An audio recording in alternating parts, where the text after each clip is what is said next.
better health care at a much lower cost. Would you like Republicans next year to just use use reconciliation to do with healthcare exactly what you laid out, and they wouldn't have to worry about Democratic votes? Well, that or knock out the filibuster. If you knocked out the filibuster, it would all go away. But we have a few people that wouldn't do that. It's crazy. Look, we should knock out the filibuster. And if you did that, we'd get voter ID. You'd have no mail-in voting, all things that make our elections dishonest. And you'd get a lot of other things having not even to do with voting. But Republicans should knock out the filibuster, and we should approve a lot of things. You wouldn't have January 30th looming because, you have the 30th of January looming. You know that, right? And if we knocked out the filibuster, it would be just a simple approval. But you have some Republicans, no, they're unable to explain why. If you ask them why, they're unable to explain it. They cannot win the debate. But they should knock out the filibuster. And frankly, they should get rid of the blue slips, too. Yeah. Mr. President, the Democrats won Miami, where you won the election 1 year ago. Do you think it's because of the Hispanic media like Telemundo that are publishing fake news about the ICE operations? How do you plan to win back those votes for midterms? Yeah, well, I won that whole election. And, it's interesting. When I'm not running, we don't do as well. And I'm going to try and get that changed for the midterms. But we did have a big win in Tennessee, as you know. Matt Van Epps had a big win in Tennessee against a very strong candidate, attractive candidate, who a lot of people thought would do very well. And Matt won by a lot. And I won Tennessee by a real lot. We had a great election. We won every single swing state. We won the popular vote. We won everything. And there's a thing that they have now, districts, which is a big deal. I think in a way it's the most important stat from the standpoint of, looking at numbers accurately. So out of thousands of districts, I won 2,750 versus 525. Think of that, 2,750 versus 525. It was great. That's why the map, when you see a map of the election, it's all red other than two little narrow lines on the other side, please. Sir, Jimmy Lai was convicted today in Hong Kong. Do you have any reactions? I feel so badly. I spoke to President Xi about it, and I asked to consider his release. He's not well. He's an older man, and he's not well. So I did put that request out. We'll see what happens. Okay? Yeah, please, Katie. Question about Ukraine. Now that the meetings in Berlin have wrapped up with Zelensky, is there a timetable for going to Moscow? Is a delegation going? Well, I think that the delegation is largely there right now, actually. They're in Europe, and they met with those people that I called out before, the various countries, plus some others. They want to see it end, Katie. They want to see it end. I want to see it end. They want to see it end. I actually think that President Putin wants to see it end. I've had good talks. We've had good talks with Russia. And I think they'd like to get back to a more normal way of life. Mr. President, follow up there. An Article 5 deal seems to be emerging without NATO membership for Ukraine. If such a security guarantee is offered, what incentive is there for Ukraine to give up any sort of territory? Well, look, you have, they've already lost the territory, to be honest. I mean, the territory is lost. But in terms of security guarantee, we're working with Europe on it. Europe would be a big part of that. And we're working on the security guarantee so the war doesn't start up again. We don't want to have a war start up again. As I said, with Thailand and Cambodia, two people I get along with great. And I dealt with them, and I called them, and I said, look, fellas, you got to relax. You got to take it easy. They lost. They started the war again, and I got it ended. And things like that are going to happen, war. There's nothing pretty about war, nothing good, and there's nothing you can do to predict what's going to happen. But I think we've made a lot of progress with respect to Russia and Ukraine, I hope. Last month, it was close to 27,000 soldiers were killed, mostly soldiers, but 27,000 people, but mostly soldiers were killed last month in Russia versus Ukraine. Is there a Time limit on security guarantees? Well, there's no time limit. The time limit is whenever we get it done. I mean, we're going to try to get it done. Swallow it. We're making progress. It's more I was taking difficult out- than anybody could have thought. I would have said that half of the wars that I got settled, some were going for over 30 years, that half of them should have been more difficult, and they actually haven't been. There's a lot of dislike between the two leaders, you know that, and so it probably makes it a little bit tough. Spoken directly to Putin? Have you recently spoken directly to Putin? Yeah, I have. On Syria, Mr. President, on the U.S. troops killed in Syria over the weekend, why do we have troops in Syria? Because we're trying to make sure that there's going to be and remain peace in the Middle East, and Syria is a big part of it. The new leader is a strong person, and that's what you need. This is a rough part of the world, and it's been amazing what's taken place in Syria. We got rid of Assad. We got rid of other people that were really bad people and that were in the way of peace in the Middle East. You know, we have legitimate peace in the Middle East, first time in 3,000 years, and we have 59 countries backing it. And we'll see what happens with Hamas. We'll see what happens with Hezbollah. Seemingly going well, but we've been saying that for a long time, and it's a difficult one. We had, as you know, settled 8 wars, and one was having a little problem yesterday, Thailand and Cambodia. We were able to straighten that out. There was some killing going on that shouldn't have happened, and we appreciate them working to get it straightened out, and they have. The security protocols yesterday were amazing, and they have been amazing, having to do with Russia and Ukraine. And I had a long talk with President Zelensky. Also, I spoke with the heads of Germany, Italy, NATO, Finland, France, the United Kingdom, Poland, Norway, Denmark, and the Netherlands. We had very long and very good talks. And again, I think things are going along pretty well. 27,000 soldiers were killed last month. It shouldn't happen. It should have never happened. Should have never started. That war should have never, ever started. But it did, and we're trying to get it solved. That was Biden's situation. We're trying to get it done. And I think we're closer now, and they will tell you that they're closer now. We had numerous conversations with President Putin of Russia, and I think we're closer now than we have been ever, and we'll see what we can do. We want to save a lot of lives. We sell equipment to NATO. We don't spend any money, but we do want to see if we can save a lot of lives.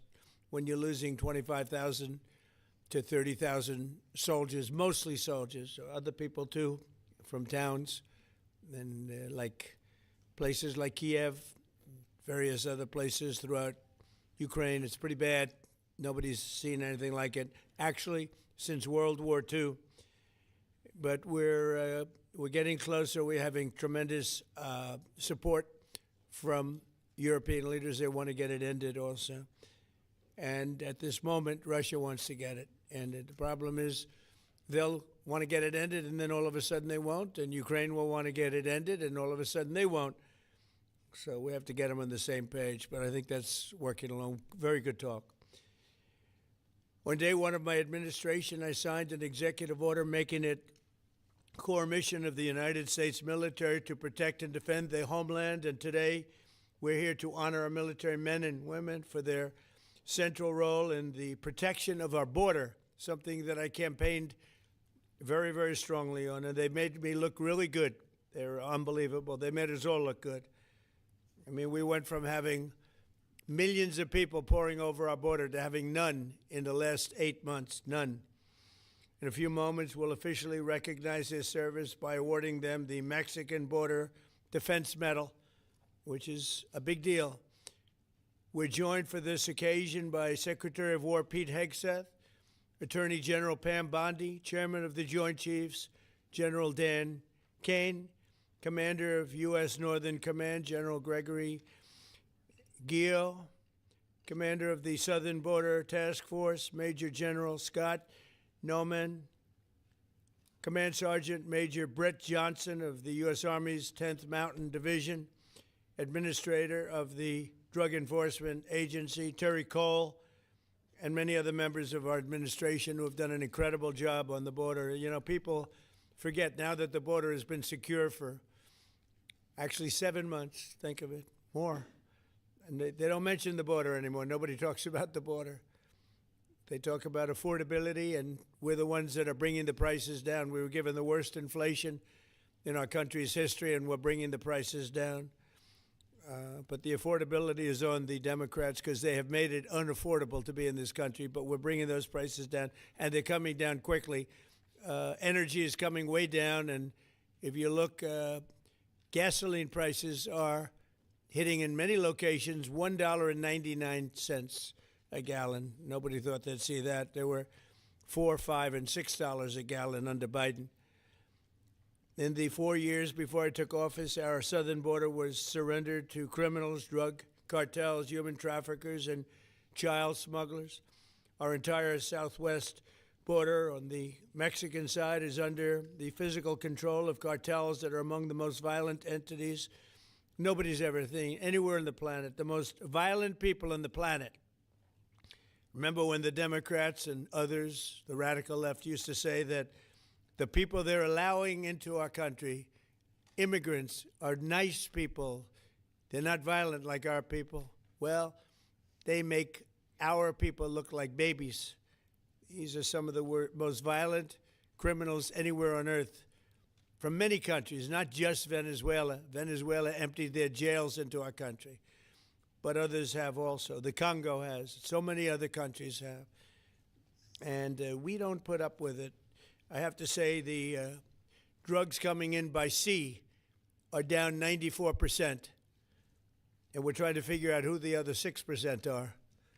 But they're down 94%, and we're going to start hitting them on land, which is a lot easier to do, frankly. But these are a direct military threat to the United States of America. They're trying to drug out our country. And you could look throughout history. Look at China when they were loaded up with drugs. They were suffering greatly, and others were able to take them over. And other countries also. They're trying to drug out our country, and we're reversing it rapidly, actually. But with the help of our great service members, we've stopped the invasion in its tracks, and we're dismantling the cartels very rapidly. And they are being declared enemies of the United States of America. They have been so declared, legally declared. More than 25,000 warriors have served in this historic operation. It is indeed an incredible and historic operation. And we've never done anything so effectively, and we've had a lot of victories. They've spent night and day enduring scorching hot and bitter cold, and they've given up their holidays and their weekends working with the officers of Customs and Border Protection. Our armed forces have already conducted nearly 13,000 patrols along the border, and today we give these great warriors the recognition that they have earned, and they have really earned it.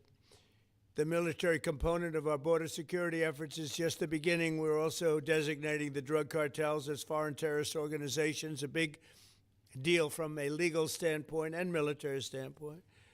We've ended catch and release, and we endured and ensured that anyone who sets foot across our border illegally is intercepted, arrested, and immediately deported, or if they're really bad, they're put into prison because we don't want to ever take a chance if they come back. As a result, illegal border crossings have plummeted to the lowest level ever recorded in the history of our country. Think of that. The history of our country. You can all be very proud. For the past 7 months, 0 illegal aliens have been admitted to the United States of America. We inherited the worst border in the history of our country, one of the worst borders, I would say, in the world. I can't imagine any border in the world being worse when they allowed 25 million people to come in. And again, many of these people are gang members and from prisons and jails, from mental institutions and insane asylums. And some of the worst people on earth they allowed to come into our country. We're getting a lot of them out. We've made a big dent. And the self-deportation is something nobody talks about, but literally millions of people are deporting because they don't want to be captured. Once they're captured, they don't have the chance to self-deport. Because we're trying to And make they sure never that have the there's chance no to come people back into our country. remain We peaceable. inherited that border from an incompetent The Middle East, administration and Syria is a and big turned it part of into the strongest border in the history of our country. So we took the worst border in the history of our country, and in a period of 2 months, we turned it into the strongest border in the history Strong of our person. country.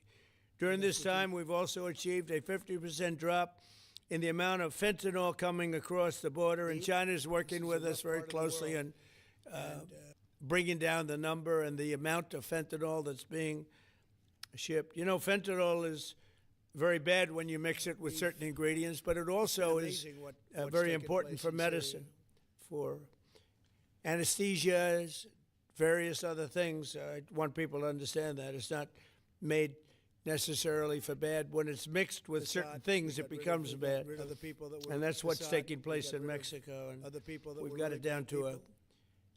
much lower number, not satisfactory, bad people, but it will be and that were in the way satisfactory of soon. In peace May, in the Middle East. You know, we executed the largest fentanyl bust in the history of the U.S., seizing 3 million fentanyl pills all at one time. Think of that, 3 million pills. It's amounted to billions of dollars worth of drugs. And last month, we seized another 1.7 million fentanyl pills in the state of Colorado, the poorly run state of Colorado, with a governor who's incompetent. And frankly, with a governor that won't allow our wonderful Tina to come out of a jail, in a high-intensity jail, because she caught people cheating on an election, and they said she was cheating. She wasn't cheating.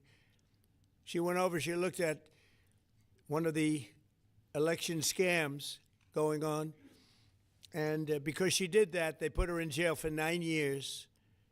The governor of Colorado is a weak and pathetic man who was run by Tren de Aragua, the criminals from Venezuela, took over sections of Colorado, and he was afraid to do anything. But he puts Tina in jail for 9 years because she caught people cheating. And when she walked over and got involved in it, they said she was cheating. She wasn't cheating. She caught people cheating on the election, 2020, along with a lot of other people that cheated on that election. You'll see that coming out more and more. But there's no doubt that America's adversaries are trafficking fentanyl into the United States, in part because they want to kill Americans. If this were a war, that would be one of the worst wars. I believe they killed, over the last 5 or 6 years, per year, 200 to 300,000 people. You hear about 100,000, which is a lot of people, but the number's much higher than that. That's been proven. And they've destroyed a lot of families. Because when they lose a child, or even if their child is heavily addicted, you lose that family. The family will never be the same. That's why today I'm taking one more step to protect Americans from the scourge of deadly fentanyl flooding into our country. With this historic executive order I will sign today, we're formally classifying fentanyl as a weapon of mass destruction, which is what it is. No bomb does what this is doing. 200 to 300,000 people die every year that we know of. So we're formally classifying fentanyl as a weapon of mass destruction. But before I sign the fentanyl order, we will pin these great service members with their medals. And here today are the first 13 warriors who will receive the Mexican Border Defense Medal, which is a big deal. First, I'd like to ask Secretary Hegseth and Chairman Kane to say a few words. I'd like to have Tom Homan come up, please, if you would, say a few words. And I want to thank all of the people, Pam and everybody, Stephen Miller, great Stephen Miller, what a job he's doing, for being here. Thank you both. Appreciate it very much. We have so many great people here. But I do want to ask Tom to say a few words also. So, Pete, why don't you start it off, please? Thank you. Mr. President, thank you. I would echo what you said. This has been a team effort from the beginning. Tom Homan, Terry Cole, Stephen Miller, Pam Bondi, Christy Nome, Customs and Border Patrol, Protection. It has been one team, one mission to get 100% operational control of the southern border. You want to talk about America First, peace through strength and common sense? It all manifests in one basic phrase down there. Border security is national security. And we had the task of 100% control, and because of these men and women back here, we've achieved that. Nobody is crossing the southern border. And I want to give a big shout out to our Northern Command, General Guillot. From day one, they said, our department didn't look at the border this way before you. Joe Biden allowed an invasion of this country. Tens of millions of people, drugs, gangs, violence, and the military jumped to it on day one with our partners. But ultimately, it was incredible Americans. There's 13 up here with us today. They all represent about 2,000 people who've served at the border so far. So 25,000 Americans qualify for this Mexican National Defense Border medal that we're announcing today. And what's cool about this medal, it was actually first given out in 1918. So we're reviving an old medal that existed, was given to men and women who defended the southern border. We found out about it.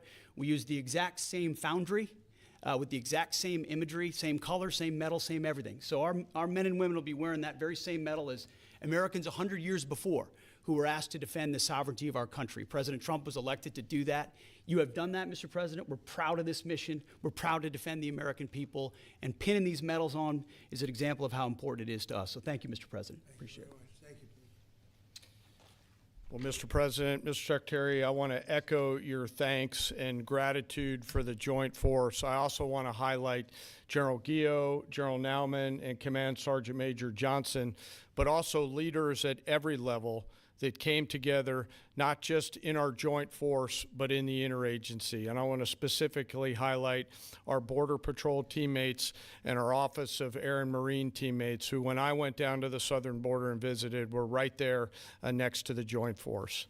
I also want to thank not just these 13 individuals, but the joint force that was also down there and your families who poured in to make this deployment possible on the southern border.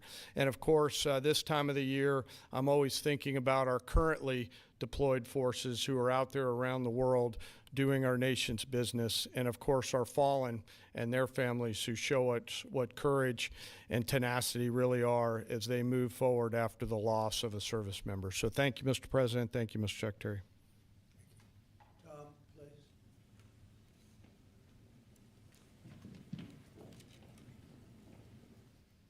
You know, it's always an honor for me to be in the Oval Office with the greatest president of my lifetime. Yes, I said it, and I meant it. You know, I just got home last night. I toured the border in California, Arizona, and Texas.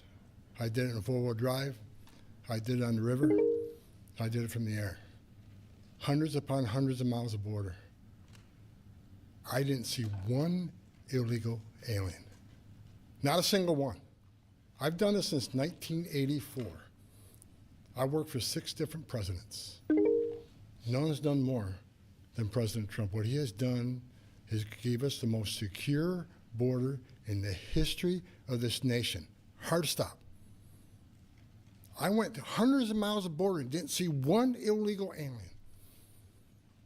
Incredible, considering the Biden administration where had 10, 12,000 a day, most released in the United States.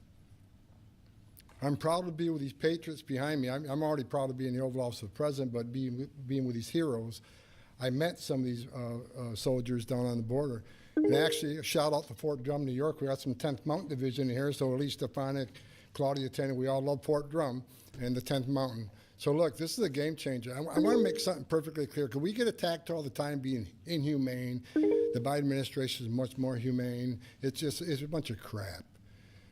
Because there's been studies done that 31% of women that make that journey through the cartels get sexually assaulted. They get raped. And not just the women, children too. I've done numerous investigations in that. Sex trafficking was at historic highs with that open border. Fentanyl, historic highs that killed 250,000 Americans. No inspector terrorists that came across the border. Record, historic. What happened under the Biden administration was the most inhumane thing I've seen in my lifetime. Now that the border is 96% decline, 96% less people are coming, how many women aren't being raped? How many children aren't dying making that journey? How many women and children aren't being sex trafficked into this country every day? How many known suspected terrorists aren't just walking across that border? President Trump and this administration is saving thousands of lives every month. Hard stop. That's just a stone cold fact. I'm just proud to be a part of this. I work with Steve Miller every day. Steve Miller is one of the most brilliant people I've met in my entire life. President Trump brought together one hell of a team here, and the success proves. We all working together, one team, one fight. We're not done yet. We're going to keep going, and I guarantee you we're going to continue saving thousands and thousands of lives. Secure border means strong national security. Secure border saves lives. Thank you. Thank you, Tim. Okay, let's do the medals, and I'll be signing this. Maybe you'll do the medals first, and then I'll sign, okay? Please.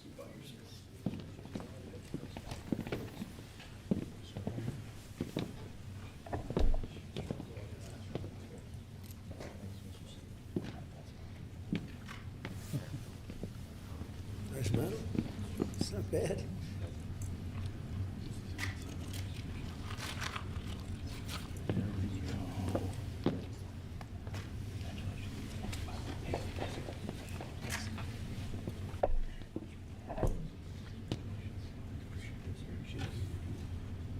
That's a great job.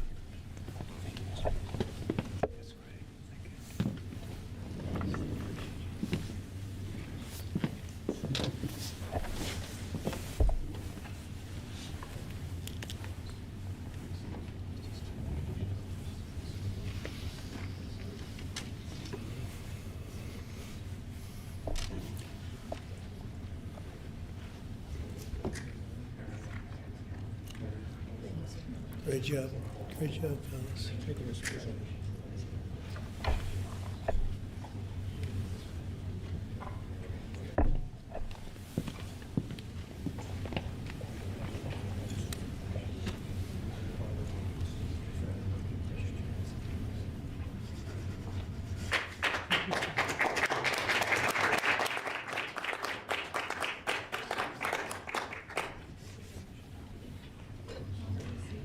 No auto pen. None, ever. We don't like auto pens, right? We don't like auto pens? How about gathering around me, and we'll hold this up. Congratulations, it's an amazing job. Come on around, come on around. Let's take a good picture.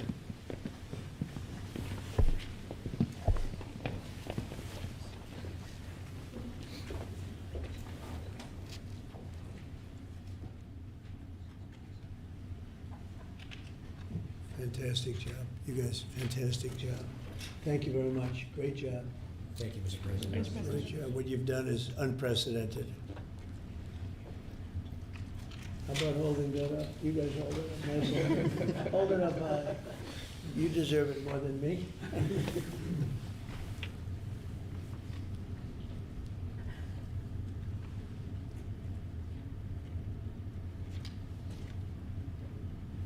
So I'm going to give you another medal, though, that may be more beautiful. I'm not sure it means as much, but it's really good, okay?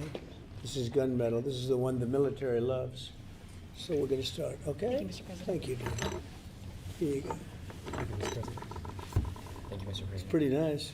Want to compare it? Let me see, compare it. Let me see how that looks. I don't know. That looks pretty good. Thank you, Mr. But that means something very special. Thank you, Mr. President. Thank you.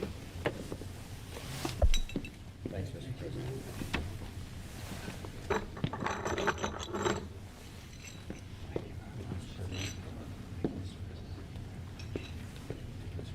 What you can do, tie it around your neck.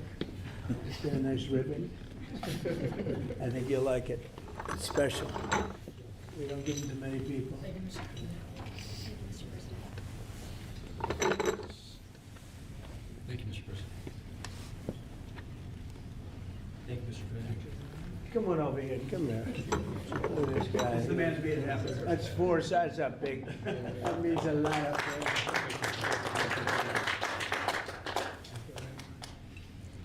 Hey, General, come on over here, even though you have one. I gave him one. No? This general right here, General Raisin Cane. He's a great general.